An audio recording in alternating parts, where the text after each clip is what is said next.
প্রিয় নবম শ্রেণীর শিক্ষার্থী বন্ধুরা, আজ তোমাদের পারুল প্রকাশনী থেকে টার্গেট প্রশ্ন সংকলনের একটা স্কুল তোমাদের সাথে শেয়ার করব। এর আগে তোমাদের বাংলা 6টা স্কুল ভিডিও করে দেওয়া আছে প্রশ্ন উত্তর সমাধান সমেত। যদি তোমরা দেখতে চাও তাহলে প্লে লিস্টে গিয়ে দেখতে পারো।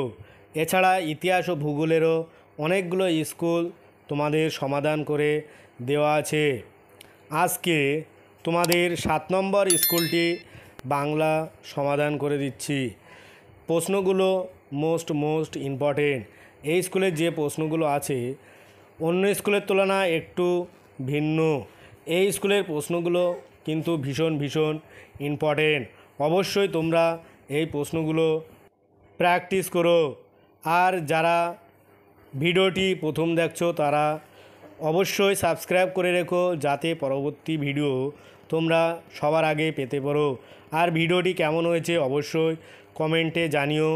যদি ভিডিওটা দেখে উপকৃত হও তাহলে অবশ্যই সাবস্ক্রাইব করো, সঙ্গে লাইক ও শেয়ার করতে ভুলো না। এইবার আসবো এই স্কুলের প্রশ্নপত্র নিয়ে আলোচনায়। 1 দাগ, সঠিক উত্তরটি বেছে নিয়ে লেখো। 1 এখানে থাকবে 8টা এমসিকিউ। 1, অজস্র চুলের চুমা ঝরে। উত্তর গ, হিজলে কাঁঠালে জামে। 2, উর্দু সাহিত্যের মূল সুর বাঁধা। উত্তর গ, ফার্সির সঙ্গে। 3, স্বামীজি মা বা ধীরা মাতা রূপে সম্বোধন করতেন। উত্তর ক, সারাবুলকে। 4, পক্ষী সম্মেলনে গিয়ে হোটেলের কত নম্বর ঘরে করবাস ও শঙ্কু উঠেছিলেন। উত্তর খ, 71। তারপরে আসবো 5, আত্মনির্ভরশীল ভাষা হলো। উত্তর গ, সংস্কৃত। 6, লুঙ্গি শব্দটি যে ভাষা থেকে বাংলায় আগত সেটি হলো খ, বর্মী। 7, মানুষ মানুষের জন্য। মানুষ পদটি হলো উত্তর গ, শ্রেণীবাচক বিশেষ্য। 8, ক্ষুধার অন্ন কেড়ে নিও না, মানে ক্ষুধার তলায় দাগ দেওয়া আছে, পদটি কী ধরনের বিশেষণ? উত্তর হবে গ, সম্বন্ধ বিশেষণ। এরপরে আসবো 2 দাগ, কম বেশি 15টি শব্দের মধ্যে নিচের প্রশ্নগুলির উত্তর দাও। যে কোনো 7টি, তোমাদের 1 নম্বরের করে 7টি প্রশ্ন, 7 × 7। 1, বাংলার নীল সন্ধ্যায় কী কী বিশেষণ ব্যবহার করেছেন কবি?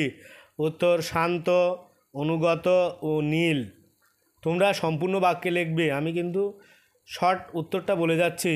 2, কাকে হিন্দি সাহিত্যের বঙ্কিম বলা হয়? উত্তর প্রেমচাঁদকে। 3, কবির কাকে মৃত মনিয়ার মতো মনে হয়েছে? উত্তর কামরাঙা লাল মেঘকে। 4, রাধারানীর আলো জ্বালাতে বিলম্ব হয়েছিল কেন? উত্তর, ঘরে তেল না থাকায় চালের খড় পেড়ে চকমকি ঠুকে আগুন জ্বালাতে গিয়ে রাধারানীর বিলম্ব হয়। 5, পূরণবাচক বিশেষণ কাকে বলে তা উদাহরণ দিয়ে বুঝিয়ে দাও। উত্তর, যে বিশেষণ পদের দ্বারা কোনো বিশেষ্যের সংখ্যাগত ক্রমিক অবস্থান বোঝানো হয় তাকে পূরণবাচক বিশেষণ বলে। উদাহরণ প্রথম, দ্বিতীয়, একাদশ, দ্বাদশ ইত্যাদি। 6, জাদুকর আরগাসের সম্পূর্ণ নাম লেখো। উত্তর, দোমিঙ্গো বার্তেলেমে সারমিয়েন্তো। 7, চাঁদ কোন ধরনের শব্দ? উত্তর তদ্ভব। 8, একটি মিশ্র শব্দের উদাহরণ দাও। উত্তর, রাজা বাদশাহ। আরও হয় শাক সবজি। ভিডিওটি না টেনে শেষ পর্যন্ত দেখতে থাকো। তোমরা গুরুত্বপূর্ণ প্রশ্নগুলো এই স্কুলে আলোচনার মাধ্যমে পেয়ে যাবে। এরপরে আসবো 3 দাগ, কম বেশি 60টি শব্দের মধ্যে একটি প্রশ্নের উত্তর দিতে হবে। 3 নম্বরের একটাই তোমাদের লিখতে হবে, 2টো থাকবে। 1, তাহারা দরিদ্র কিন্তু লোভী নয়। তাহারা বলতে কাদের কথা বলা হয়েছে? কথাটির অর্থ বুঝিয়ে দাও। এটা কিন্তু ভীষণ ইম্পর্টেন্ট। 2, নতুন আমদানিও বন্ধ করা যাবে না। এখানে কি আমদানির কথা বলা হয়েছে, তা বন্ধ করা যাবে না কেন? তারপরে আসবো 4 দাগ, এখানেও তোমাদের 3 নম্বরের একটি প্রশ্নের উত্তর দিতে হবে, 2টো থাকবে। 1, পৃথিবীর কোনো পথ এ কন্যারে দেখিনি কো, কবি কন্যাটির কী নাম রেখেছেন? কন্যাটির উপস্থিতি কবি কিভাবে অনুভব করেন, এটাও কিন্তু ভীষণ ইম্পর্টেন্ট। 2, নোটে গাছটা বুড়ি ওঠে কিন্তু মুড়োয় না, উদ্ধৃত চরণটি কবিতায় কতবার ব্যবহৃত হয়েছে, এরূপ ব্যবহারের কারণ কি, এটাও কিন্তু ভীষণ ইম্পর্টেন্ট। তারপরে 5 দাগ, এখানে 150টি শব্দের মধ্যে একটি প্রশ্নের উত্তর দিতে হবে। 5 নম্বরের 2টি থাকবে, তোমাদের একটি লিখতে হবে। 1, নব নব সৃষ্টি প্রবন্ধে লেখক সংস্কৃত ভাষাকে আত্মনির্ভরশীল বলেছেন কেন? বর্তমান যুগে ইংরাজি ও বাংলা ভাষা আত্মনির্ভরশীল নয় কেন? ভীষণ ইম্পর্টেন্ট।